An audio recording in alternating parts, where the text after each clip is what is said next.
Hi hello ನಮಸ್ಕಾರ. ನೀವು ನೋಡಿದ್ದೀರಾ ನ್ಯೂಸ್ ಸಿಟಿ ಡಿಜಿಟಲ್. ನಾನು ಕೃಷ್ಣ ಗಿರಳ್ಳಿ.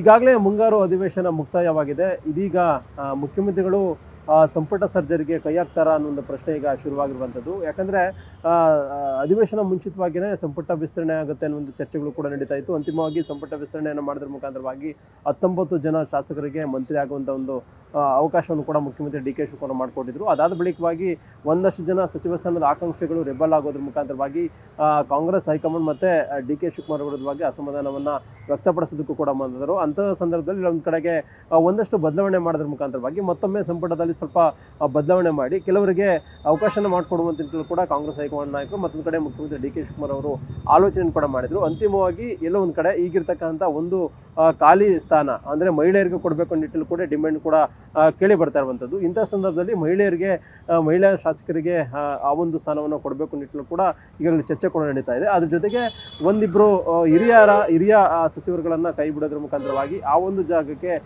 ಮತ್ತೆ ಯಾರು ಅಂದರೆ ಸೀನಿಯರಿಟಿಗಳು ಯಾರಿದ್ದಾರೆ ಮತ್ತು ಹೊಸದಾಗಿ ಭಾಳ ಪ್ರಮುಖವಾಗಿ ಯಾರೆಲ್ಲ ಮಂತ್ರಿ ಆಗಬೇಕು ಅನ್ನೋದು ಕನಸನ್ನು ಕಾಣ್ತಾ ಇದ್ದಾರೆ. ಉದಾಹರಣೆಗೆ ಎಂ ಕೃಷ್ಣಪ್ಪ ಅವರು ವಿಜಯನಗರ ವಿಧಾನಸಭಾ ಕ್ಷೇತ್ರದ ಶಾಸಕರು, ಅವರು ಕೂಡ ಮಂತ್ರಿ ಆಗಬೇಕು ನಿಟ್ಟಿನಲ್ಲಿ ಕೂಡ ಈಗಾಗಲೇ ಡಿಮ್ಯಾಂಡನ್ನು ಕೂಡ ಮಾಡಿದರು. ಅಂತಿಮವಾಗಿ ಡಿ ಕೆ ಶಿವಕುಮಾರ್ ಅವರು ಅವ್ರನ್ನ ಸಂಪುಟಕ್ಕೆ ಸೇರ್ಪಡೆ ಮಾಡಿಕೊಳ್ಳುವಂಥ ನಿಟ್ಟಿನಲ್ಲಿ ಕೂಡ ಮುಂದಾಗಿರಲಿಲ್ಲ. ಅಂತಿಮವಾಗಿ ಇದೀಗ ಒಂದಷ್ಟು ಅಸಮಾಧಾನ ದೊಡ್ಡ ಮಟ್ಟದಲ್ಲಿ ಭುಗಿಲೆದ್ದಿದೆ. ಮೊನ್ನೆ ಅಧಿವೇಶನ ಆದಂಥ ಸಂದರ್ಭದಲ್ಲೂ ಕೂಡ ಅವರು ಅಧಿವೇಶನದಲ್ಲೂ ಕೂಡ ಎಂ ಕೃಷ್ಣಪ್ಪ ಆಗಿರ್ಬೋದು, ಅವರ ಪುತ್ರರಾಗಿರ್ತಕ್ಕಂಥ ಪ್ರಿಯಾ ಕೃಷ್ಣ ಆಗಿರ್ಬೋದು, ಇಬ್ಬರೂ ಕೂಡ ಸದನಕ್ಕೆ ಬರುವಂಥ ಕೂಡ ಮುಂದಾಗಿರಲಿಲ್ಲ. ಕಾರಣ ಏನು ಅಂತಂದರೆ ತಮ್ಮನ್ನು ಮಂತ್ರಿಯನ್ನು ಮಾಡಿಲ್ಲ ಅನ್ನೋ ಕಾರಣಕ್ಕೋಸ್ಕರವಾಗಿ ಎಂ ಕೃಷ್ಣಪ್ಪ ಆಗಿರ್ಬೋದು ಮತ್ತು ಪ್ರಿಯಾ ಕೃಷ್ಣ ಅವರು ಇಬ್ಬರು ಕೂಡ ಅಸಮಾಧಾನ ಕೂಡ ಗೊಂಡಿದ್ರು. ಇದೀಗ ಅವ್ರಿಗೆ ಸಮಾಧಾನ ಪಡಿಸಬೇಕು ಅನ್ನೋ ನಿಟ್ಟಿನಲ್ಲಿ ಕೂಡ ಡಿ ಕೆ ಶಿವಕುಮಾರ್ ಒಂದಷ್ಟು ಆಲೋಚನೆ ಕೂಡ ಮಾಡ್ತಾ ಇದ್ದಾರೆ. ಹಾಗಾಗಿ ಈಗ ಸಂಪುಟ ಸರ್ಜರಿಯನ್ನು ಮಾಡಬೇಕು ಅನ್ನೋ ನಿಟ್ಟಿನಲ್ಲಿ ಕೂಡ ಈಗಾಗಲೇ ಚರ್ಚೆ ಕೂಡ ನಡೀತಾ ಇರುವಂಥದ್ದು. ಆ ಕಾರಣಕ್ಕೋಸ್ಕರವಾಗಿ ಏನಾದರೂ ಸಂಪುಟ ಸರ್ಜರಿಯನ್ನು ಮಾಡದೇ ಆದಲ್ಲಿ ಎಷ್ಟು ಜನ ಹಿರಿಯ ಸಚಿವರನ್ನ ಅಥವಾ ಯಾರಾದರೂ ಸಚಿವರನ್ನ ಹೊಸದಾಗಿ ಆದಂಥ ಸಚಿವರನ್ನ ಕೈ ಬಿಡ್ತಾರಾ ಅಥವಾ ಏನಾದರೂ ಬೇರೆ ಬೇರೆ ಕಾರಣಗಳನ್ನು ಇಟ್ಕೊಂಡು ಅಂದರೆ ಅವ್ರ ಮೇಲಾದರೂ ಬೇರೆ ಬೇರೆ ಆಪಾದನೆಗಳಿದ್ದಂಥ ಸಂದರ್ಭದಲ್ಲಿ ಅವರಿಗೆ ಸಂಪುಟದಿಂದ ಕೋಕನ್ನು ಕೊಡೋದ್ರ ಮುಖಾಂತರವಾಗಿ ಅವರ ಜಾಗಕ್ಕೆ ಯಾರೆಲ್ಲ ಮುಖ್ಯವಾಗಿ ರೆಬಲ್ ಆಗಿದ್ದಾರೆ, ಎಂ ಕೃಷ್ಣಪ್ಪ ಆಗಿರ್ಬೋದು, ಮತ್ತೊಂದು ಕಡೆ ಈಗಾಗಲೇ ಏನು ಉತ್ತರ ಕರ್ನಾಟಕ ಭಾಗದ ಬಸವರಾಜ ಶಿವಣ್ಣನವರು ಕೂಡ ಈಗಾಗಲೇ ಮಂತ್ರಿ ಸ್ಥಾನದ ಆಕಾಂಕ್ಷಿ ಕೂಡ ಆಗಿರತಕ್ಕಂಥದ್ದು. ಹೀಗಾಗಿ ಅವ್ರಿಗೂ ಕೂಡ ಅವಕಾಶನ ಮಾಡಿಕೊಡ್ಬೇಕು ನಿಟ್ಟಿನಲ್ಲಿ ಕೂಡ ಚರ್ಚೆ ಕೂಡ ನಡೀತಾ ಇದೆ.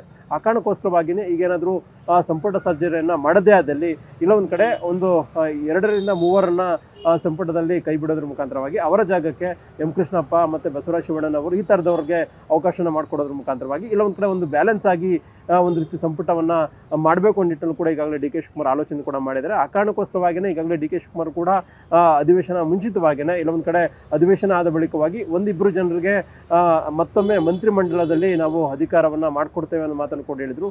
ಅದೇ ರೀತಿಯಾಗಿ ಡಿ ಕೆ ಶಿವಕುಮಾರ್ ಅವರ ಮಾತಿನಂತೆ ಇದೀಗ ಸಚಿವ ಸ್ಥಾನದ ಆಕಾಂಕ್ಷಿಗಳು ವಂಚಿತರೆಲ್ಲರೂ ಕೂಡ ಈಗ ಕಾತರದಿಂದ ಕಾಯ್ತಾ ಇರತಕ್ಕಂಥದ್ದು.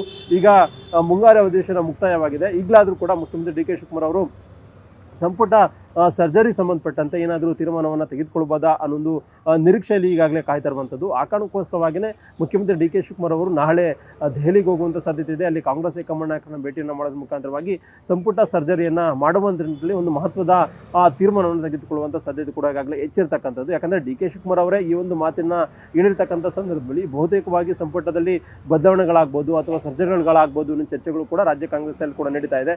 ಒಂದು ವೇಳೆ ಏನಾದರೂ ಸಂಪುಟ ಸರ್ಜರಿ ಅಥವಾ ಬದಲಾವಣೆಗಳು ಮತ್ತೊಮ್ಮೆ ಆಗಿದ್ದೇ ಆದಲ್ಲಿ ಇಲ್ಲೊಂದು ಕಡೆ ಮತ್ತಷ್ಟು ಅಸಮಾಧಾನ ತಾರಕಕ್ಕಿರುವಂಥ ಸಾಧ್ಯತೆ ಇದೆ. ಯಾಕಂದರೆ ಮೊನ್ನೆ ತಾನೇ 19 ಜನ ಶಾಸಕರಿಗೆ ಮಂತ್ರಿಮಂಡಲದಲ್ಲಿ ಅವಕಾಶವನ್ನು ಮಾಡಿಕೊಟ್ಟಂಥ ಸಂದರ್ಭದಲ್ಲಿ ಹಿರಿಯ ಶಾಸಕರು ಮತ್ತೊಂದು ಕಡೆ ಸಚಿವ ಸ್ಥಾನದ ವಂಚಿತರು 2-3 ಬಾರಿ ಗೆದ್ದಂಥ ಶಾಸಕರೆಲ್ಲರೂ ಕೂಡ ಮಂತ್ರಿ ಸ್ಥಾನ ಸಿಗದಿರತಕ್ಕಂಥ ಆ ಸಂದರ್ಭದಲ್ಲಿ ದೊಡ್ಡ ಮಟ್ಟದ ಆಕ್ರೋಶವನ್ನು ಕೂಡ ವ್ಯಕ್ತಪಡಿಸಿದರು. ಮತ್ತೊಂದು ಕಡೆ ಸಭೆಯನ್ನು ಸೇರೋದ್ರ ಮುಖಾಂತರವಾಗಿ ಹೈಕಮಾಂಡ್ ನಾಯಕರಿಗೂ ಕೂಡ ಸಂದೇಶವನ್ನು ರವಾನೆಯನ್ನು ಮಾಡುವಂಥದ್ದು, ಮತ್ತೊಂದು ಕಡೆ ಮುಖ್ಯಮಂತ್ರಿ ಡಿ ಕೆ ಶಿವಕುಮಾರ್ ಅವರು ಕೂಡ ಪರೋಕ್ಷವಾಗಿ ಒಂದು ರೀತಿಯ ಅಸಮಾಧಾನವನ್ನು ಹೊರಹಾಕುವಂಥದ್ದು. ಅದ್ರ ಜೊತೆಗೆ ಈಗಾಗಲೇ ಅಧಿವೇಶನ ಕೂಡ ನಡೀತು. ಮುಂಗಾರು ಅಧಿವೇಶನ 8 ದಿನಗಳ ಕಾಲ ನಡೀತು. ಆ ಒಂದು ಅಧಿವೇಶನದಲ್ಲಿ ಕೆಲವೊಂದು ಕಡೆ ಸಚಿವ ಸ್ಥಾನದ ವಂಚಿತರು ಮತ್ತು ಹಿರಿಯ ಶಾಸಕರೆಲ್ಲರೂ ಕೂಡ 1-2 ದಿನ ಸದನಕ್ಕೆ ಬಂದರೆ ಇನ್ನು ಉಳಿದಿರ್ತಕ್ಕಂಥ ದಿನಗಳಲ್ಲಿ ಎಲ್ಲರೂ ಕೂಡ ಗೈರಾಗೋದ್ರ ಮುಖಾಂತರವಾಗಿ ತಮ್ಮ ಅಸಮಾಧಾನವನ್ನು ಹೊರಹಾಕುವಂಥ ಕೆಲಸವನ್ನು ಕೂಡ ಮಾಡಿದ್ರು. ಇಲ್ಲೊಂದು ಕಡೆ ಅಧಿವೇಶನ ನಡೆದಿದ್ರು ಕೂಡ ಅಷ್ಟು ಮಟ್ಟಿಗೆ ಆಡಳಿತ ಪಕ್ಷಕ್ಕೆ ಈ ಒಂದು ಅಧಿವೇಶನ ಪ್ರಮುಖವಾಗಿರಲಿಲ್ಲ ಅಂತ ಹೇಳ್ಬೋದು. ಯಾಕಂದರೆ ಆರಂಭದ ದಿನಗಳಿಂದಲೂ ಕೂಡ ಬಿಜೆಪಿ ಮತ್ತು JDS ನಾಯಕರು ಸಚಿವ ಬಿ ನಾಗೇಂದ್ರ ಅವರನ್ನ ರಾಜೀನಾಮೆ ಕೊಡಬೇಕು ನಿಟ್ಟಿನಲ್ಲಿ ಪ್ರತಿಭಟನೆಯನ್ನು ಕೂಡ ಮಾಡ್ತಾ ಇದ್ರು. ಆ ಕಾರಣಕ್ಕೋಸ್ಕರವಾಗಿ ಆಡಳಿತ ಪಕ್ಷದ ಕೆಲ ಶಾಸಕರು ಸಚಿವರುಗಳು ಅವ್ರ ಮೇಲೆ ಕೌಂಟರ್ ಅಟ್ಯಾಕ್ ಆಗಿ ದಾಳಿಯನ್ನು ಮಾಡಿದ್ರು ಕೂಡ ಅಷ್ಟು ಮಟ್ಟಿಗೆ ಅವರ ಆ ದಾಳಿ ಏನು ಅಲ್ಲಿ ಸದನದಲ್ಲಿ ಕಾಣಿಸ್ತಾ ಇರಲಿಲ್ಲ.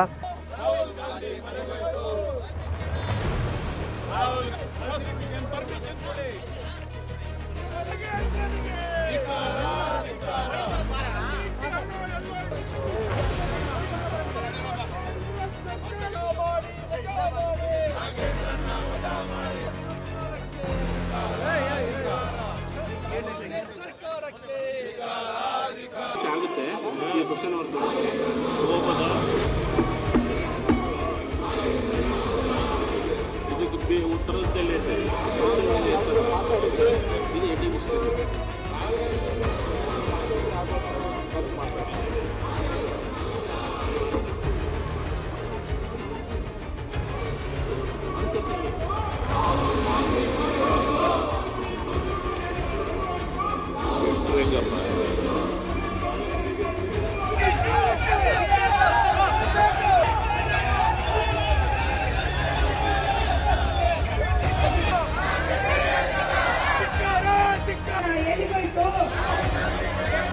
ಆದ್ರೆ ಒಬ್ಬ ಕಳ್ಳನನ್ನು ನೀವು ಬಿಡ್ಲಿಕ್ಕೆ ತಯಾರಿಲ್ಲ ಅಂತ ಹೇಳಿದಾಗ